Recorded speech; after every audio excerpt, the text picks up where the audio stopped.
This is Lewis Hart from Into Boxing. Delighted today to be joined for the first time in person with Linus Udofia. How we doing, man? Yeah, very well, very well. How are you? Yeah, I'm good, man. I'm good. We're in Wickham today for Akin Fenwar. For us Luton and Gillingham boys, you know, this is a bit of foreign territory, you know, a bit of enemy territory. I nearly wore my Luton top today, and see when I saw the Wickham fans, I don't think I could take all of them. So it's a good idea, isn't it? No, I don't think I could take all of them. So I'm glad I didn't. Yeah, I don't think they'll be picking fights with you, mate. You see how many Wickham fans are in there? Nah, absolutely not. No, it was a good event though. Very good documentary, and I really enjoyed it actually. Yeah. I don't normally like that. The sport documentaries about individual. I'm not really a fan of them, but that one was actually really good. I really enjoyed that. Yeah. I asked Matty the same question. Akin Fenwar was talking about lacing up the gloves, you know, getting in the ring. How do you think he would do in the ring? He's a big guy. I think he'd do alright for about 10 seconds, and then he'd puff. But no. I'll happily I'll help him out. I'll do some sparring with him if he needs it. But no, he's a big guy. It's not really the fight you want. Yeah, definitely. I don't think there'll be many people queuing up to fight him. Last on yourself, obviously haven't fought since Denzel Bentley. Is there any news that's going on when you potentially be back out? Oh, there's been news up and down. You know, at one point I was meant to be on the Conor Benn Eubank card, the undercard, in a big fight as well. It didn't work out. Then I was meant to be fighting November time. It hasn't worked out, and you know, kind of just still in the gym, working hard. You know, nothing really gets to me. So it's difficult sometimes, but you know, we push on, and there'll be a day soon. I know it is. I know it's coming. But no matter what happens, no matter what comes, I'm ready for it as long as it's the right offer. Are you kind of relieved you're not on the Benn Eubank undercard, putting in all that work for it not to be going ahead? You know what it was as well? I'm kind of half glad because we were going to go away for it. We were going to do a camp away outside of England, and doing all that and then coming back, and on the last day it gets scrapped. So yeah, that would have been pain. That would have hurt. What was it like sparring with Conor Benn? I think we just spoke literally just before you started sparring with him. Getting that call to spar with him for a massive fight like that. Is that how big was that for you? Oh, it was a massive compliment because, you know, literally the call was Tony rang Terry and he was like, oh yeah, you know, he's sparring Eubank, and in our opinion, the person that we think the closest style is you. And I was like, I'll take that.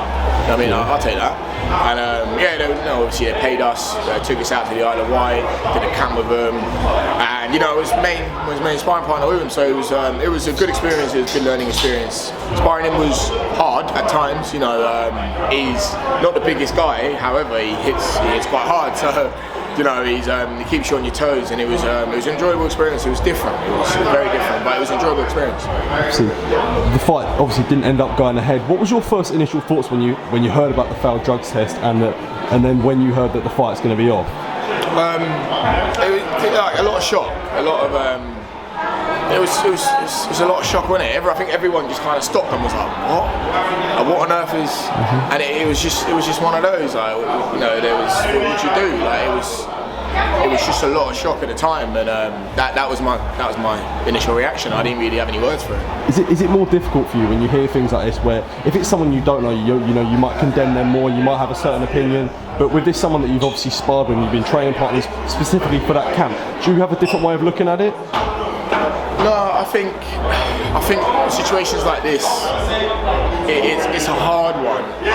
It's a hard one. It's easy to condemn. It's easy to straight away victimise and put someone in a certain situation. I've always been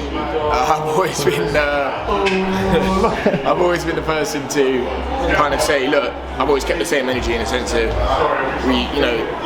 you're innocent until you're proven guilty. So until everything comes out, we have to give him the benefit of the doubt, you know, and that's not because like going on a personal level or anything like that. I do think I would have said this in any situation, and yeah, it's disappointing. It's disappointing that this has happened. It does make you, as a fighter in the sport, it makes you look at the sport a bit different. It makes you question a few things. However, you have to reel it in and kind of wait for everything to materialise properly and see how it all unfolds before you make a judgment. Regardless of what happened with Conor Benn, what is your whole opinion on drugs in sport? I'm sure it's something that you absolutely condemn. it's. I think it's a lot easier in sport than we think, especially in certain countries. So, for context, in boxing, I've only been tested 3 times, and that's after fights. So, I've had 18 fights now. You do the maths. So, it wouldn't be hard for me to do something, have it out of my system by when I have the fight, and then be on paper clear. I'm not saying that for anything. I just mean it would be easy. It'd be incredibly easy if you look at it in that way. And I know so many people around the same level as me that haven't been tested either. I'm not saying that people are doing it, but you know, it wouldn't be hard. Do you know what I'm saying? Yeah. And I think you know, this will have a positive and negative effect. I think it makes the sport look a certain kind of way. At the same time, I think it will clean the sport a little bit more, where, you know, these organisations will be held accountable, and they will have to make their facilities a lot stricter, a lot, you know, how they handle things a lot more strict, and actually do a much more thorough and frequent job. Yeah, absolutely. Have you reached out to Conor much since the failed drugs test? Oh, just once, just, you know, kind of like, you know, send some positive messages out there. I can imagine he's getting a whole load of grief. We spent a lot of time together over this camp period, and I've known him from before we started sparring, and we spent a lot of time together. So, you know, I just thought it was right to kind of, at this time, he must be going through it. It's day before a fight. Looking at the aesthetics, if he's had his camp day before a fight, and Eubank as well. You know what I mean? He's had his camp. He's done on paper. This isn't because of him. So you got to look at it from that side as well. You know, however, kind of he's had his fight. He's done everything. He's probably invested X, Y, Z in this. People have invested in it, and this is a difficult situation to now navigate. So I thought, you know, just put our message out there and kind of let him know someone is thinking positively of him instead of just always, because he's going to be getting a whole load of hate right now. So Just to finish off, 2 former opponents of yours in big fights coming up. We've got Denzel Bentley against Janibek Alimkhanuly, and we've got Tyler Denny, who's in there with Brad Ray. First of all, what do you make of them 2 fights, and how do you see your former opponents doing in them? The Denny Ray fight, really good fight. Like, stylistically very interesting. You know, we got Ray, he's what, 6'4", 6'3", or something like that. Very tall, hits hard. And he's just, you know what I mean, he's a very awkward customer, especially for a middleweight. He's massive for a middleweight. However, he's had a lot of fights, I think 14 maybe, or something like that. But he's not as experienced. Those fights haven't been any title level, area level titles and things like that. Where I think that Tyler Denny will have that advantage, where he's been in with so many, I think half his fights have been like title level fights with good opponents. Like Reece Cartwright, myself, Wilson Benn, you know, all these people he's been in with. Twice with Wilson Benn as well. Twice with Wilson Benn. So he's got that experience over Brad Rea, and he's an awkward southpaw. And he, despite his record having no stoppages on it, he hits so much harder than people think. And I know firsthand. You know what I mean? He's the first guy to chin check me. The Tyler, Denzel Bentley and Alimkhanuly. Janibek, it's a tall order for Denzel Bentley. I believe he can do it. I believe he can pull it off. I believe he genuinely can, and I hope he does. You know, it'll be good for him. It'll be good for him. It'll be good for the whole of the UK. You know, and it's a tall order. Janibek's a classy, world-class operator.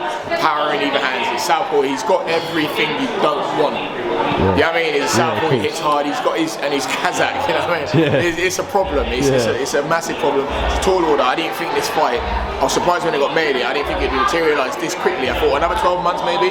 And let him go through the steps, you know, the Commonwealth, the European, and then get to that point. However, it's here now. Sometimes the opportunity is good and it's here. Take it. So, you know, he's taking it. I hope he pulls it off. In my opinion, I hope he really does. Well, Linus, I really appreciate you taking time out to do a bit of media with me. I really appreciate it. Where can people find you? I see you put on your Instagram. You're looking for sponsors. So, is there any message you want to say to anyone that you want to sponsor? Just give me a follow up. A massive shout out to my current sponsor, G&I Butchers, Pepe's Puri Puri, and Old Patrol UK, and you know, big up Luton and that. We've got to establish Gillingham are a bigger club than Luton, mate. Come on. You reckon?